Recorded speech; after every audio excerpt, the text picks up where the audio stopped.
yurmagandan keyin samkaga bor. Nima bilaman ham. Bizga birinchi doktorlar aytdi 6,5 oylik tug'ilgancha ham egizaklar sherik bo'lgancha kechroq yuradi. O'shanga endi 1 yoshdan sal o'tguncha yurdik. Hozirgi paytda aniq diagnozini bilmaysiz o'zingiz.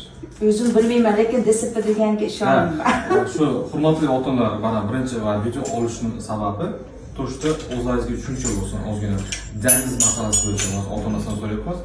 Diagnozni bilmaydi. 3 yoshga kirgan aniq diagnozni bilmaydi. Diagnozni o'qinglar. Uy sharoitida shug'ullantirishni o'rgataman, programmalar beraman. O'zlaringizga osonroq bo'ladi.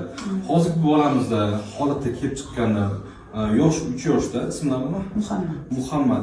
DTP spastik dipligiya. Aslında pastki qismi пораженный bunda. Falajlik kiriladi. Turgan holatda oyoqlar uchida qolyapti. Oyoq kiyim bormi ortopedический? Hech kim bermaydi. Ortopedический oyoq kiyim